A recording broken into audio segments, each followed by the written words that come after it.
दीपाली राणा, आप देख रहे हैं कमोडिटी कॉल। कमोडिटी बाजार के प्राइस एक्शन पर तो नजर रहेंगे ही, लेंगे स्ट्रैटेजीज भी। लेकिन पहले बात करेंगे जीरे की, क्योंकि जीरे के प्राइसेस में वॉलेटिलिटी देखने को मिल रही है। आज जीरे के दाम 2% से ज्यादा की गिरावट हमने प्राइसेस में आते हुए देखी। इससे पहले प्राइसेस हमने सर्ज होते हुए देखे थे। एनसीडीएक्स पर जीरे के दाम 21,500 के नीचे पहुंच गए हैं। दामों में उतार चढ़ाव के पीछे क्या है कारण, इस पर करते हैं बातचीत राजगौर स्पाइसेस के ओनर धनंजय राजगौर और साथ ही कोर्जी ग्रुप के डायरेक्टर रिसर्च रवि द्विवेदी भी हमारे साथ मौजूद है। धनंजय नमस्कार, स्वागत है आपका। तो पहले तो फिलहाल की जो कंडीशन है, जो फंडामेंटल्स है जीरे के, वो आपसे समझना चाहेंगे, क्योंकि हमने देखा था कि गुजरात की तरफ से नई क्रॉप डिले होने की वजह से प्राइसेस में हमने सर्ज आते हुए देखा था। उसके बाद प्राइसेस काफी बढ़े भी थे कि वहां से थोड़ी सी डिले हो रही है नई क्रॉप। आज वापस प्राइसेस थोड़े से नीचे है। अगर हम गुजरात की बात करें, राजस्थान की बात करें, जो की प्रोड्यूसिंग स्टेट्स है, वहां भी सोइंग थोड़ी सी पोस्टपोन हुई है। तो एग्जैक्टली हो क्या रहा है, कौन कौन से फंडामेंटल्स हैं जीरे के जो ड्राइव कर रहे हैं मार्केट को? नमस्कार दीपाली जी। जैसे कि 10-15 दिन पहले हमारी बात हुई थी कि एनसीडीएक्स में जीरा तभी चल रहा था 21,500 के करीब चल रहा था। तब हमने आपको बताया था कि 20,000 के करीब अगर भाव आते हैं तो उसमें सारे फैक्टर काम करेंगे। जैसे कि स्टॉक वाले आ जाएंगे, डोमेस्टिक मसाले वाले आ जाएंगे, ट्रेडर्स आ जाएंगे, एक्सपोर्टर आ जाएंगे, तो भाव फिर से बढ़ जाएंगे। और ऐसा ही हुआ। 20,000 के एनसीडीएक्स के भाव जब आए तो हाजिर मंडी कच्चा माल यानी कि समझो 20,000 का भाव एनसीडीएक्स का होता है, तो किसानी माल का भाव हुआ 180 रुपया। तो उस रेट में किसान भी माल छोड़ता नहीं। तो इस वजह से ये अभी बीच में हमने देखा कि लास्ट वीक तेजी आई भाव नीचे होने के कारण। और नया जीरे का अरावल अभी शुरू हो चुका है। आज भी ऊंझा गुजरात मंडी में 700 से 800 बैग नहीं की आई है। और ओल्ड जीरा, जूना जीरा देखिए तो 7 से 8,000 बोरी जीरा आया। नेक्स्ट वीक गर्मी और बढ़ेगी, न्यू अराइवल जल्दी से आएगी। हालांकि पीछे से बिजाई हुई है राजस्थान, उसमें क्रॉप अच्छा है, लेकिन ईल्ड का प्रॉब्लम आ रहा है मैम। और गुजरात की बात करें तो टोटल इस साल 4,58,000 हेक्टेयर में सोइंग हुआ है और राजस्थान का 7,05,000 हेक्टेयर में सोइंग हुआ है। तो गुजरात का सोइंग कम से कम 8 से 10% कम हुई है और राजस्थान की सोइंग इस साल 2 से 4% बढ़ गई है मैम। ओके अच्छा, एक चीज बताइए धनंजय जी, जो रीसेंट रिपोर्ट्स हमने पढ़ी थी वो यही थी कि फार्मर्स के पास होल्डिंग है जीरे की, और जो कैरी फॉरवर्ड स्टॉक है वो भी 16 लाख बैग्स के आसपास रह सकता है। डिमांड उतनी एक्साइटिंग नहीं है, स्पेशली डोमेस्टिक मार्केट्स में, और जो स्टॉक ऑलरेडी पड़ा हुआ है उससे हम एक्सपोर्ट डिमांड को मीट कर रहे हैं, जिसकी वजह से शायद अपसाइड थोड़ी सी रेस्ट्रिक्टेड रह सकती है, ऐसा माना जा रहा था। अभी फिलहाल किस पुराना स्टॉक कितना है, कितना कैरी फॉरवर्ड स्टॉक है, डिमांड कैसी है, मोस्ट इम्पोर्टेंट?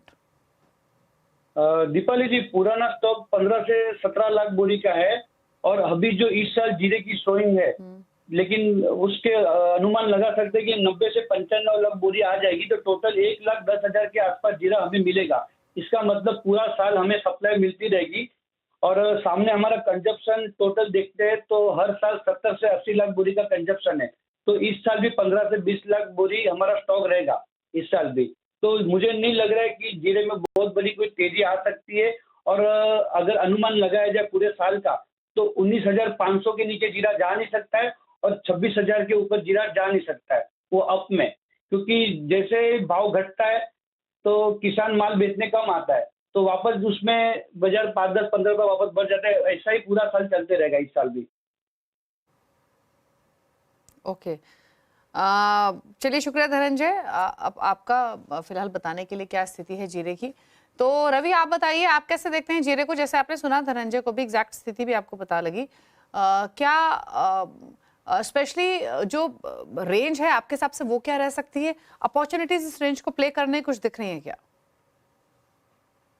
जब से कल के सेशन में काफी अच्छा उछाल था, पर्टिकुलर यही न्यूज, यही रीजन चल रही थी कि पर्टिकुलर जिस हिसाब से वेदर में बहुत जल्दी से ये गर्मी स्टार्ट हुई, तो इस हिसाब से शायद अराइवल 1 महीना तक डिले हो सकते हैं। हालांकि क्रॉप ऑलरेडी डिले था, गुजरात की बात करें तो यहाँ पे 1 महीने ऑलरेडी डिले था इन टर्म्स ऑफ सोइंग, तो इस हिसाब से 1 महीना लेट तो आना ही था अराइवल।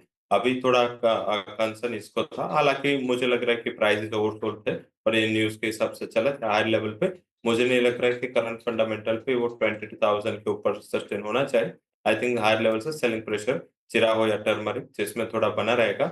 इससे बेटर है कि ये ही न्यूज़ पे आप धनिया पे फोकस करें। अगर धनिया की बात करें तो आज भी एक अच्छे लेवल के साथ, अच्छी तेजी के साथ वहाँ पे ट्रेड हो रहा है। तो मेरे हिसाब से 8150 बाय का लेवल है, 8100 का स्टॉप लॉस और 8300 का टारगेट रहेगा। तो मेरे हिसाब से स्पाइसेस पैक में अगर जाना है तो धनिया एक बेटर कमोडिटी है। जीरा में 22,200 प्लेसमेंट लेवल है। अगर कोई भी न्यूज़ कोई भी रीज़न से ऊपर मिलता है तो वहाँ पे एक बार मुनाफ़ा वसूली कर लेनी चाहिए। ओके, चलिए तो ये राय रही आपके लिए स्पाइसेस पर। रुकने से आते ब्रेक के उस पार लेंगे स्ट्रैटेजीज, आपके क्विक क्वेश्चंस भी। चलो वापस आते हैं छोटे से ब्रेक के बाद। आप दे रहे हैं कमोडिटी कॉल, रवि दुर्रा हमारे साथ बने हुए। रवि बताइए आपकी ट्रेडिंग स्ट्रैटेजीज, कुछ ट्रेड जो आपने आइडेंटिफाई किए हैं। जैसे मेटल पैक में काफी अच्छा ट्रैक्शन है। इन पर्टिकुलर बात करें तो एल्यूमिनियम आज आउट परफॉर्म कर रहा है लगातार। जो चाइना सिर्फ जो मेजर्स ले रहा है, आई थिंक ये अभी उसके इकोनॉमिक डेटा में भी रिफ्लेक्ट होना चालू हुआ है। तो आई थिंक एल्यूमिनियम एक बेटर कॉमेंट हो सकती है। अभी थोड़ा फ्लैटिश मोमेंटम के साथ ट्रेड कर रहा है। 258 पे बाय करें, स्टॉप लॉस लगा है 256.20 और टारगेट वुड भी 261। तो पहला रिकमेंडेशन मेरा एल्यूमिनियम पे होगा। एग्री कमोडिटीज से बेस्ट पिक है, वो मुझे लग रहा है कि वहाँ पे आपको फोकस करना है। इसमें बेटर कमोडिटी कैस्टर है। कैस्टर में भी लगातार एक चाइना फैक्टर अच्छा काम कर रहा है, क्योंकि हमारा सबसे बड़ा जो इम्पोर्टर है इंडिया से कैस्टर ऑयल का, वो चाइना है। और कैस्टर ऑयल के प्राइसेस भी काफी अच्छी तरह सस्टेन हो रहे हैं। मुझे लग रहा है कि यहाँ पे बाय करें, अराउंड 6290 बाय करें, 6240 के स्टॉप लॉस के साथ, और 6400 का टारगेट होगा। चलिए तो ये रही स्ट्रैटेजीज आपके लिए। कैस्टर सीड 6310 पर ट्रेड कर रहा है, यहाँ पर एक खरीदारी की कॉल आपको रेकमेंड की गई है। तो ये कुछ ट्रेड्स रवि की तरफ से हैं, लेकिन एक बार बुलियंस का आपके सामने लेकर आते हैं। ब्रेक लेने से पहले सोने चांदी की चाल आपको दिखाते हैं, क्या रुझान देखने को मिल रहा है, और क्विकली बेस मेटल्स को भी कि वहां पर क्या एक्शन है। तो गोल्ड जो रीसेंट स्ट्रेंथ बनी उसको थोड़ा नरम जरूर हुआ ऊपरी स्तरों से, लेकिन उनको होल्ड करने की कोशिश करते हुए आधा % ऊपर अभी भी 85495 के लेवल्स पर ट्रेड कर रहा है। वही चांदी में देखेंगे तो के आसपास की मजबूती 96,000 के